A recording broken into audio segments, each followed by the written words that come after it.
Hello everyone, আসসালামু আলাইকুম। Welcome my YouTube channel. আমি অন্তমণি নতুন এক ব্লগে হাজির হয়েছি।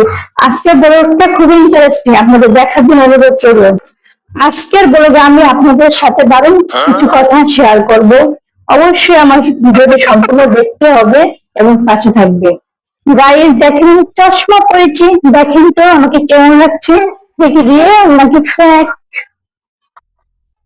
কি দেখো তো এই যে কেমন লাগছে। আসলে আমি এটা ফিল্টার লাগিয়েছি, এটা আমার রিয়েল না ফেক। চলো গাইস, আজকে এডিটটা আমি একটু অন্যরকম ভাবে শুরু করলাম।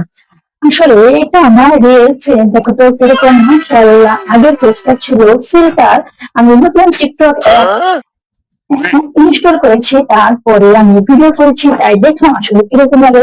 তার থেকে আমার রিয়েল পেজটা আমার কাছে মাশাআল্লাহ লেগেছে গাইস। চলুন আজকে আমি আপনাদের আমার সারাদিনের ব্যস্ততা দেখাই। আজকে আমি কি কি করেছি এবং কোথায় কোথায় গেছি সবই আপনাদের সঙ্গে শেয়ার করব। আর যারা নতুন, অবশ্যই আমার চ্যানেলটিকে সাবস্ক্রাইব করে অলরেডি সাবস্ক্রাইব করে রেখেছেন, তাদেরকে অনেক অনেক ধন্যবাদ।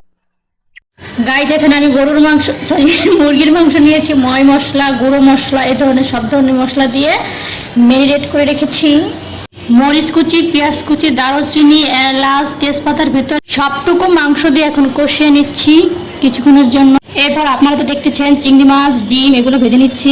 সত্যি কথা বলতে কি, ভাজা ভাজি নাড়াচাড়া এগুলো আমার ভালো লাগে। ছোটবেলা থেকে আম্মুর কাছে রান্না করতাম বা না করতাম, নাড়াচাড়া ঠিকই দিতাম।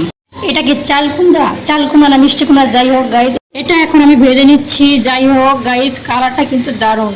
বন্ধুরা, আমার ভিডিও যদি তোমাদের কাছে ভালো লেগে থাকে অবশ্যই সাবস্ক্রাইব করে পাশে থাকবে এবং নতুন নতুন ভিডিও পেতে অবশ্যই লাইক করবে, পাশে থাকা বেল আইকনটি ক্লিক করবে যাতে ভিডিও ছাড়ার সঙ্গে সঙ্গে তোমাদের কাছে নোটিফিকেশন চলে যায়। আমার রেসিপিগুলো তোমাদের কাছে ভালো লাগলে আমাদের বাসায় চলে এসো। আজকের ভিডিওটি আপনাদের কাছে কেমন লাগলো অবশ্যই কমেন্ট করে জানাবেন, আর ভালো লাগলে অবশ্যই লাইক করুন, শেয়ার করে পাশে থাকবেন।